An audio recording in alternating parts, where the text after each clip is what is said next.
Yo, what's up guys? Welcome to Daily Update. Kali ini kita akan mengupdate perkembangan dari aktor Kang The Conqueror yaitu Jonathan Majors yang baru-baru ini bikin heboh di mana dia di sebuah podcast mengatakan bahwa dia pengen banget balik jadi Kang The Conqueror karena dia merasa bahwa karakter ini belum selesai ceritanya. Nah, dengar kabar ini tentu biasa aja kan. Kalian gak akan marah dan justru berharap sebenarnya karakter Kang ini balik lagi. Tapi ada satu keterangan dia yang bikin banyak fans dari Marvel ini cukup kayak ke-trigger dan juga marah gitu. Karena memang Jonathan Majors di podcast tersebut mengatakan bahwa setelah dia udah ngirim surat ke Marvel Studio dan tinggal nunggu feedback dari Marvel, ada lanjutan lagi kata-katanya. Dia mengatakan bahwa dia pengen dibuat kayak seadil mungkin oleh Marvel Studio seperti kasusnya Robert Downey Jr. yang dulu berkasus tapi tetap dipekerjakan sama Marvel, termasuk juga Jeremy Renner yang sebagai Hawkeye tetap memerankan Hawkeye. Dia pengen juga dibikin kayak gitu. Nah, ini yang bikin fans dari MCU marah, yang tadinya respect sama Jonathan Majors, tiba-tiba lu kok lu ngajak ribut kayak gitu, nggak bisa disamain lu sama si Robert Downey Jr. itu. Apalagi fans dari Robert Downey Jr. banyak banget gitu ya. Nah, setelah mendengar keterangan tersebut, bukan kalian aja sebenarnya yang kayak bereaksi kok kayak gitu sih, kok membanding-bandingkan kayak gitu. Dan gue menangkap maksud dari Jonathan Majors bahwa dia merasa bahwa dia berlakukan kurang adil nih kalau dia nggak berperan sebagai Kang lagi, karena memang kesempatan itu kan udah diberikan sama Robert Downey Jr. Mana kita tahu sendiri bahwa Robert Downey Jr. sempat bikin kasus di tahun 2008 dengan kasus narkobanya itu, dan Jeremy Renner sempat kayak ada beberapa isu-isu kekerasan rumah tangga tapi akhirnya terbukti nggak bersalah kan. Nah, terkait dengan bukti-bukti ini, gue pengen menyangkal sebenarnya maksud dari Jonathan Majors itu sebenarnya baik. Dia cuman pengen balik lagi jadi Kang. Oke, kita ngerti. Tapi embel-embel keterangan ini yang bikin kita agak kesel sebenarnya. Karena memang faktanya adalah Robert Downey Jr. itu dihukum dan juga kayak sanksi sosial tuh kurang lebih 1 abad ya. Nggak dimainkan di beberapa proyek-proyek film. Banyak banget proyek-proyek film dia yang di-cancel pada saat itu. Dia udah menjalani masa hukuman itu. Hukuman sosial lebih tepatnya, dan juga banyak sekali orang-orang yang udah nggak percaya sama dia. Sempat depresi lagi si Robert Downey Jr. Tapi faktanya adalah si Jon Favreau, sutradara dari Iron Man yang pertama itu, akhirnya mengajak si Robert Downey Jr. untuk memerankan Tony Stark sebagai Iron Man, bukan di Disney, bukan di MCU, tapi melainkan Iron Man yang pertama itu dinaungi oleh Paramount Pictures.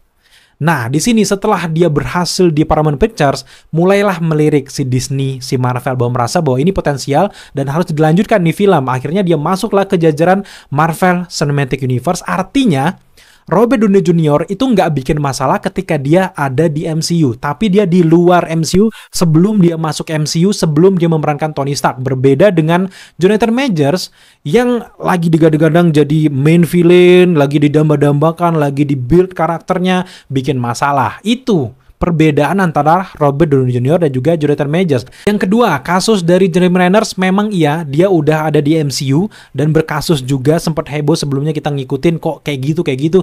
Tapi faktanya dia udah terbukti nggak bersalah, nggak ada persidangan, nggak ada dia masuk penjara, dan akhirnya damai, dan sekarang udah selesai masalahnya.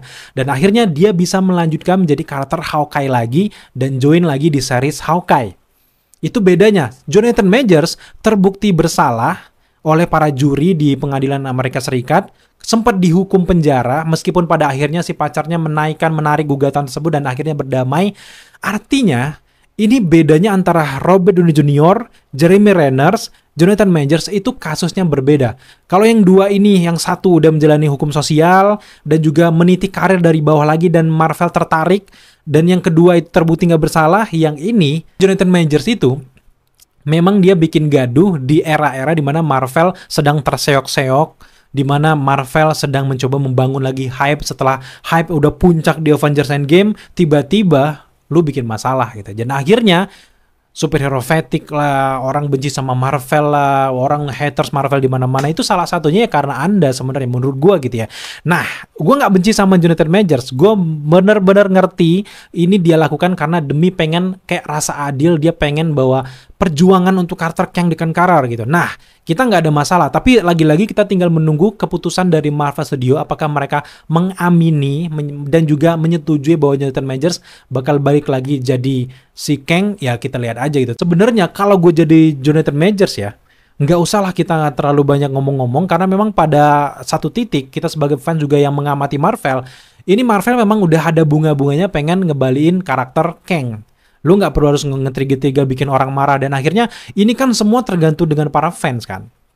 Kalau fans, oh iya gue setuju. Kevin Feige juga tim dari Marvel juga akhirnya oke, kita angkat lagi karena ini minatnya banyak kayak gitu. Padahal ya, gue seneng banget kalau Kang itu tetap balik karena memang ucuk-ucuk nggak mungkin dong tiba-tiba muncul Doctor Doom gitu. Setidaknya muncul si Kang ini untuk menyelesaikan kisahnya gitu. Apa kabar Council of Kang? Apa kabar Kangnya ada di Ant-Man and the Wasp: Quantumania yang belum tentu meninggal itu? Apa kabar itu? Jadi gue pengen banget sebenarnya. Tapi dengan keterangan lu yang kayak gini, gue takutnya ini jadi blunder yang bikin Marvel nggak pengen nge-hire lu lagi gitu. Intinya adalah memang Marvel udah mempersiapkan, walaupun lu nggak dipergunakan, cerita dari Multiverse Saga ini tetap berlanjut dengan akhirnya di-reveal bahwa Robert Downey Jr. yang akan menjadi Dr. Doom, yang tadinya itu kan di Secret. Sebenarnya rencana mereka kan udah kebaca, udah memang kayak gini, bahkan sebelum si Jonathan Major bikin masalah sebenarnya. Tapi berhubung karena Jonathan Major udah bikin masalah, akhirnya yang jadi kayak plot twist yang gede ini akhirnya terpaksa harus dimunculkan karena memang untuk menaikkan hype penonton dan juga untuk membuat orang tambah percaya dengan ending dari Multiverse Saga. Bayangkan kalau Jonathan Majors nggak bikin masalah, pada satu titik kita diam adem ayem menganggap kalau Kang akan menjadi main villain, tiba-tiba ada Dr. Doom yang ternyata wajah Tony Stark, itu kan lebih plot twist lagi gitu. Kita bikin wah heboh di mana-mana, tapi akhirnya gara-gara ini Marvel akhirnya mengambil langkah plan B mereka gitu, dan akhirnya bisa aja mendepak si Kang. Karena gue punya satu teori, lebih tepatnya teori orang luar yang lagi rame banget diobrolin di luaran sana, yang gue pikir-pikir ini make sense banget dan ajib banget kalau memang terjadi gitu. Dimana dia mengatakan bahwa jangan-jangan Jonathan Majors akan kembali ke MCU sebagai Kang the Conqueror dan tetap nanti dia akan muncul di Avengers Doomsday, di mana nanti akan diceritakan bahwa ada konektivitas antara Kang the Conqueror, Council of Kang, dan juga Dr. Doom. Nah, teka-teki yang mulai terjawab adalah kenapa sejauh ini dengan adanya Secret Wars di dalam komik sampai ke tahun 2015 kan kita tahu sendiri, even Secret Wars itu pasti ada Beyonder. Sampai detik ini nggak ada Beyonder atau bahkan Miracle Man pun nggak ada aroma-aromanya. Miracle Man ataupun Beyonder nggak ada aroma untuk muncul gitu. Kenapa nggak ada? Bisa jadi peran dari Beyonder dan juga Miracle Man yang ada di dalam komiknya akan digantikan oleh Kang plus Council of Kang-nya. Dimana Dr. Doom nanti akan membantai semua Council of Kang karena sempat mengacaukan multiverse. Nah, ini makin nyambung dengan cerita dari Loki season pertama. Ketika Loki bertemu dengan Hugh Remains sempat mengatakan bahwa akan terjadi multiverse war di mana banyak variannya yang serakah akhirnya berantem sesama variannya yang akhirnya dimenangkan oleh Hugh Remains di akhir dunia.